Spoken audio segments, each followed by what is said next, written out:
చరిత్ర అంటే కేవలం గడిచిన కాలం కాదు, అది రక్తాక్షరాలతో లిఖించిన త్యాగాల సమాహారం. 1885 డిసెంబర్ 28 ముంబై గడ్డపై పురుడు పోసుకున్న ఒక మహత్తర ఆశయం విజయవంతంగా 140 వసంతాలు పూర్తి చేసుకుంది. అదే అజేయమైన భారత జాతీయ కాంగ్రెస్. ఇది కేవలం ఒక రాజకీయ పార్టీ మాత్రమే కాదు, కోట్లాది మంది భారతీయుల స్వేచ్ఛా నినాదం. గాంధీజీ గారి సత్యాగ్రహం నుండి నెహ్రూ గారి దార్శనికత వరకు, సర్దార్ పటేల్ గారి ఐక్యత నుండి మౌలానా ఆజాద్ గారి విఘ్నత వరకు, కాంగ్రెస్ అంటే ఒక తిరుగులేని బలమని నిరూపించింది. ఈ పార్టీ దేశభక్తికి నిలువెత్తు సాక్ష్యంగా నిలిచింది. దేశం కోసం ఏమిచ్చామని ప్రశ్నించే ఈ రోజుల్లో దేశం కోసం సర్వస్వాన్ని ధారపోసిన చరిత్ర కాంగ్రెస్ పార్టీది. స్వాతంత్ర సమరంలో ప్రాణాలను తృణప్రాయంగా అర్పించిన త్యాగదళ్లకు కాంగ్రెస్ చిరునామాగా నిలిచింది. స్వతంత్ర భారతావనిలో కూడా కాంగ్రెస్ బాధ్యత తగ్గలేదు. దేశాన్ని ముక్కలు చేయాలని చూసిన ఉగ్రవాద శక్తులపై అలుపెరిగిన పోరాటం చేసింది కాంగ్రెస్. దేశ అఖండత కోసం ప్రధాని పదవిలో ఉండి కూడా ఇందిరాగాంధీ గారు తన శరీరాన్ని తూటాలకు ఎదురొడ్డి రక్తాన్ని ధారపోశారు. ఆధునిక భారత శిల్పి రాజీవ్ గాంధీ గారు రేపటి తరం భవిష్యత్తు కోసం తన ప్రాణాలనే బలిదానం చేశారు.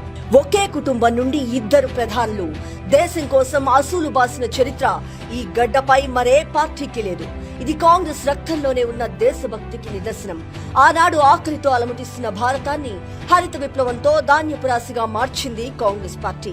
ఇటుక పేర్చి ఐఐటీలు, ఎయిమ్స్, ఇస్రో వంటి సంస్థలతో విజ్ఞాన శిఖరాన్ని నిర్మించింది.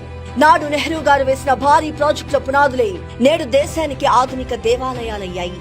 కంప్యూటర్ విప్లవంతో ప్రపంచ ఐటీ రంగంలో భారత్ జెండాను ఎగురవేసింది కూడా కాంగ్రెసే. పేదవాడికి ఉపాధి హామీ కల్పించినా, సమాచార హక్కు చట్టం ద్వారా సామాన్యుడికి బలాన్నిచ్చినా అది కాంగ్రెస్ పార్టీ దార్శనికతే. ప్రజల మనస్సులో కాంగ్రెస్ చిరస్థాయిగా నిలిచిపోవడానికి కారణం కేవలం అధికారం కాదు, ఆ పార్టీ చేసిన అంకిత భావంతో కూడిన సేవ. అధికారం కోసం అడ్డదారులు తొక్కే ఈ కాలంలో ప్రధాని పదవి కళ్ల ముందున్నా ఆ పదవిని తృణప్రాయంగా వదులుకున్న సోనియా గాంధీ గారి అద్వితీయమైన త్యాగం అనిర్వచనీయం. నేడు రాహుల్ గాంధీ గారు విద్వేషపు జ్వాలల మధ్య న్యాయాన్ని కాపాడడానికి, అన్యాయాన్ని ప్రశ్నించడానికి కన్యాకుమారి నుంచి కాశ్మీర్ దాకా పాదయాత్ర చేసి ప్రజల గొంతుకయ్యారు. పదవులు ముఖ్యం కాదు, ప్రజాస్వామ్యాన్ని కాపాడటమే తమ పరమావధి అని చాటి చెప్పారు. ఎవరెన్ని కుట్రలు చేసినా, ఎన్ని అబద్ధాలు ప్రచారం చేసినా ఈ దేశ మట్టిలో కాంగ్రెస్ కలిపిన త్యాగాల సువాసన చెదిరిపోదు. నాటి స్వేచ్ఛా పోరాటం నుండి నేటి ప్రగతి బాట వరకు త్యాగం అనే పదానికి అసలైన అర్థం కాంగ్రెస్ పార్టీ మాత్రమే.